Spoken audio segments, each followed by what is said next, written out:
Make sure you subscribe to JerCrispy. What's up, y'all? It's y'all the most death motion. JerCrispy. Welcome back to another video. Today, what I got y'all is the dog himself. The dog himself. So, explaining another video. The Incredibles, explained by a black man. Make sure you like, comment, subscribe, follow our social media. It's gonna pop up on the screen. I missed yesterday, but I got y'all for next Monday. Cause no Monday's really my break, and that's the time I really make music. But got a new bed because my other bed I broke the other bed. I don't know how I broke the other bed. It's a long story. It's a long story. I think I already told you how I broke that bed. But make sure you follow our social media. We're on the road to 300. I did post something on the vlog channel. Y'all go check that out. I'm probably gonna show this. I'm gonna go show y'all one of these videos. But let's get it. Eek. Honey! What? Where's my super suit? What? Where is my super suit? So the movie starts and all the superheroes are doing some kind of interviews, like this is one of those side conversations on your favorite reality TV show. But then we switch to a 5-star GTA 5 police chase, and for some reason, why does this feel like the side quest to another person's story? Well, because it is. We got Bruce Wayne over here, Bob Parr on the call. The doofus gets baited into another side quest trying to save a cat, but saves the day anyway. He gets into the whip and we get introduced to Incredidweeb, Mr. Incredible's biggest fan, who is trying to become a sidekick. But he kicks him out and goes to stop another crime with the Gyat of all Gyats, Elastigirl. He then goes to save someone who's on their 13th reason why, but the floor he lands on turns out to be yet another crime scene in the story. Like, bruh, if this is just a Gotham City simulator, just tell us, Disney. It turns out to be the villain Bon Voyage, robbing a bank, and we get interrupted again by Incredidweeb, who somehow made these rocket boots to come and stop Bon Voyage before Mr. Incredible could to show his worth, but actually ends up just getting in the way in the end, because while trying to get the cops, Le Bon Voyage put a sticky bomb on dude. Mr. Incredible sees it and tries to save the kid. He starts hanging on by his boots and finally rips the bomb off, but of course it lands in the middle of the train track and blows up, and of course there's a train oncoming literally seconds later, so Mr. Incredible pulls a Spider-Man, stopping the train. He hands Incredidweeb over to the cops and heads off to his wedding. He marries Elastigirl and they do the whole smoochy smooch. I was about to say, like, yeah, a lot of people that show up to that new wedding, that's kind of pretty fake. Like, if I was Mr. Incredible, like, hold up. I sent up 1,000 invitations and y'all ain't still come to my wedding. Something wrong with y'all. And after he gets sued by that suicidal Goofy and all the passengers who was on that train he saved, the non-soups, they started suing the heroes left and right, leading to the soups being banned and forced to live like regular humans in society. Many years later, Bob is working a desk job where he denies insurance to old ladies. He works for this 60-year-old Tyrion Lannister. Their kid Dash is in the principal's office for using his powers to prank his teacher, but his teacher really doesn't know what's going on, so he just makes a fool of himself during the accusation. All I'm waiting for is one of those fairly godparents. Meanwhile, Violet, their other child over here, geeking over the school's Mr. Popular. And how the heck is she just gonna pop in viz in broad daylight and no one notices? But she gets picked up from school and Bob is going through it. He gets home and rages at his car because he is really fed up with this regular life. They all talk as a family about their days at the dinner table. Miss Incredible asks Violet why she ain't eating, so Dash teases her about having a crush, causing an all-out circus act to erupt in the dining room. While the parents wrestle around with the kids, the doorbell rings, and here's my favorite black superhero, Samuel L. Jackson.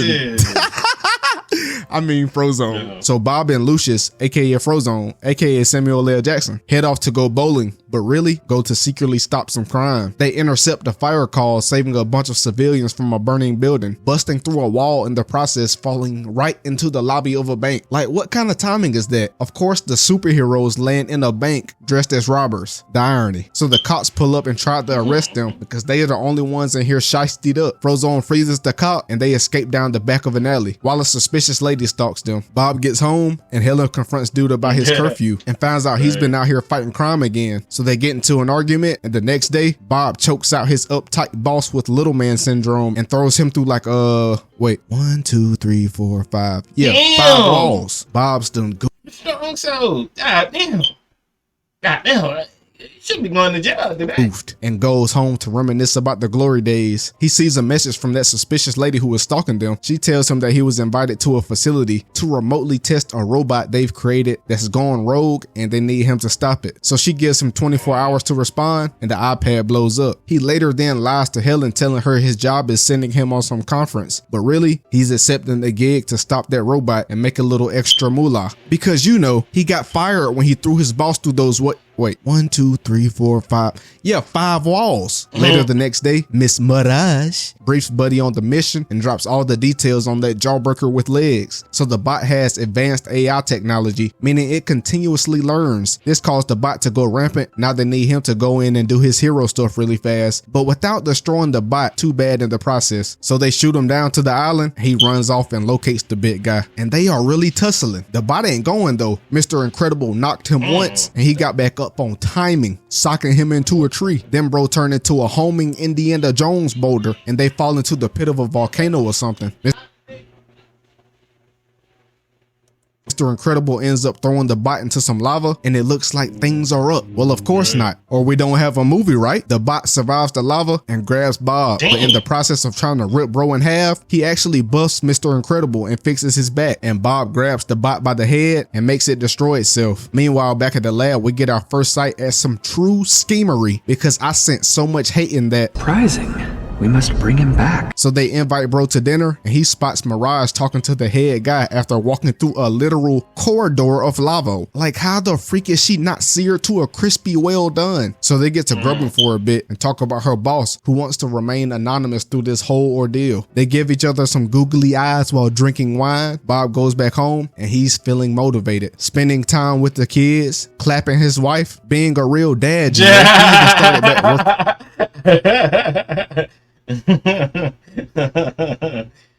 Go back and get with that. Hold up. The kids, clapping his wife, being a real dad, you know. He even started back working out and slimmed up some. Mans is really built like a 20-time world's strongest man champion. He sees that his super suit has ripped, so after saying goodbye for work, he goes to this freaking munchkin Edna's house. She is basically like the Tony Stark of the hero's super suit world, so she talks him into asking for a new suit. And back at the crib, Helen spots that white hair on Bob's suit, so when he picked up the phone, she was snooping around and heard the conversation and went to press Bob about who that thought was on the phone. So who that hoe is? He lies about it just being another work conference and sneaks off to the lab island. And you can tell he's getting back into his groove. He's got his own personal ship and everything. Man's getting treated like LeBron, and he got the new fit. Back at home, Helen does some more snooping because she isn't buying Bob's bull crap. She sees that his suit's been patched up and calls Edna, who is the only person who could have done it. Then Bob goes to the designated conference room and gets attacked by the bot. But this time, the head guy makes his debut. Bro's name is Syndrome. And if you can see any resemblances,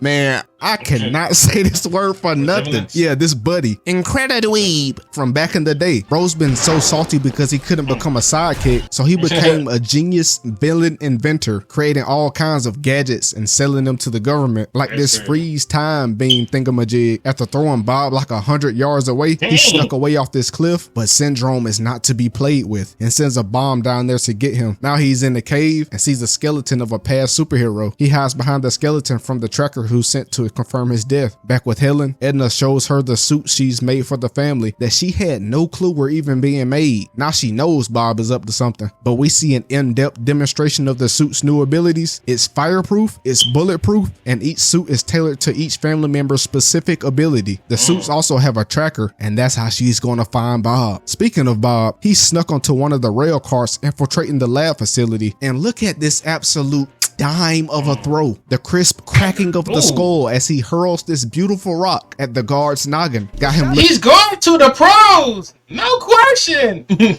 like he wanted to be in the Ayo and Teo dance video. This was just enough distraction to where he could sneak into the main entrance undetected. This freaking unit of a human somehow made it all the way back to the lava wall room undetected and sneaks through before getting his butt seared off. And I'm still not over how they got a freaking lava corridor that actually is walkable. This should literally be like instant death walking through that. But anyways, Bob makes it to the secret room and enters the password he found in the caves. Kratos. I mean Kronos. He finds the files of all the past Supes who fell victim to Syndrome and his bots. He snoops some more and finds that Syndrome plans to launch the bot to the city to wreak havoc. But as he was leaving, the hefty Goofy tripped the alarm and got blasted by these sticky, self-expanding black Orbeez. Helen leaves to get Bob and leaves the kids at home for the night. But Dash ends up spotting the new super suits and they use Violet's Invis potions to sneak onto the plane with their mom. And don't worry about Jack Jack, you know, they hired a babysitter with ADHD for him. And while all this is happening, Bob is at the lab getting tarnished by Syndrome and his contraptions. But Helen took control of the airplane and started evading this Call of Duty kill streak. But since Violet couldn't put the force field up in time, the missile struck. But Helen and the kids somehow lived this multi-missile strike with literally no damage. After Helen woke up from her CTE nap, turning into a parachute, saving the kids, she turns into a freaking boat as Dash runs them to the island. And Bob is really going through it now, because in his head, his whole family just got turned into smoothie ingredients, and this troll over here rubbing salt in the wounds. But Bob starts crashing out and snatched up Mirage. Syndrome was like, do it, I freaking dare you to do it, Tubby. But Syndrome called this bluff because Bob dropped her. Had Syndrome like, I thought you were bad.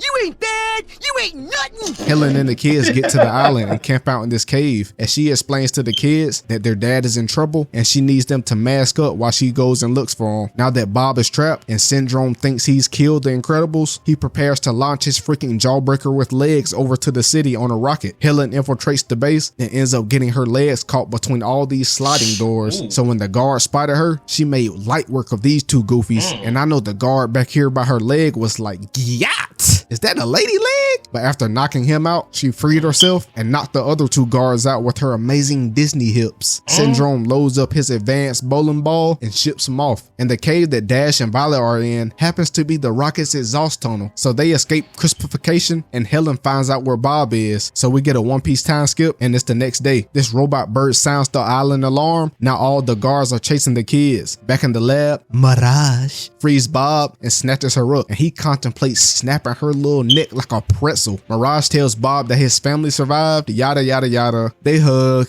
Helen walks in, sees them hugging, and knocks the ever-living crap out of Mirage's jaw. What a love triangle. So Bob and Helen run off to save the kids, but low-key, it doesn't look like they really need it much. They holding their own. The grunts have a goose chase through the forest trying to catch Dash. He catches an accidental body, leading this goofy to absolute doom. Then Dash ends up running so fast he begins to run on freaking water, and Violet uses her Invis pots to distract the guard long enough for Dash to pummel bro, and she finally learns how to use her force field thingy. But now the whole family is reunited, and before any more damages could be had, Syndrome showed up with his freeze finger and started talking like he was from Duck Dynasty. Oh, this is just too good. Like, what's up with that accent? He traps them in the electric orb thingamajig, then explains to them his master plan of launching the bot to the city so he could defeat it himself with his inventions. Then he'll sell his inventions to everyone, making a ton more money and making superheroes totally obsolete in the process. After he walks out, Violet wastes no time freeing the fam because she wasn't trying to hear that whole I'm sorry apology cheese from Bob to Helen. So Bob caves some NPC heads in and they hijack a rocket, launching themselves to the mainland. And here's got to be my favorite Pixar animation scene. Honey,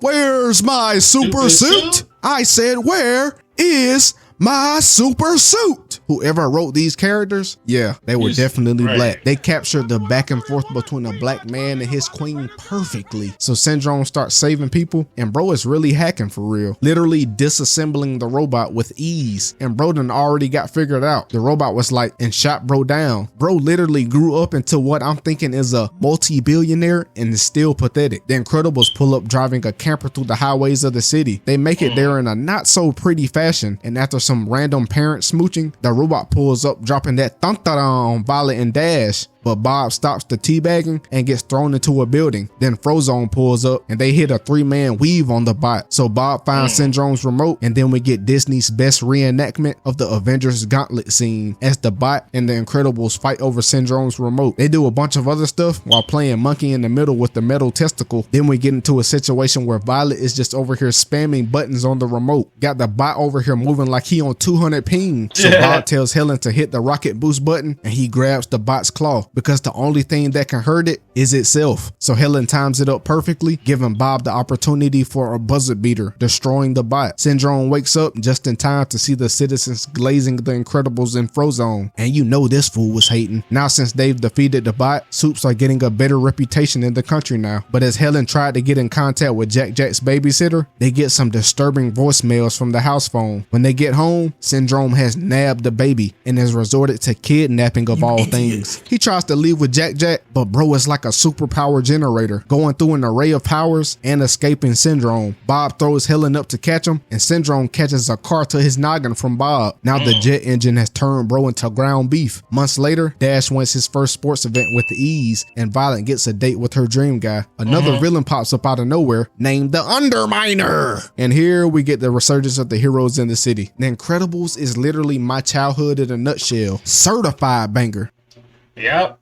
I hope y'all enjoyed this video. Make sure you like, comment, subscribe, follow social media, dip on the screen. We're on the road to 300. See y'all when I see y'all. Lay y'all to the bottom of my heart, and I'm out.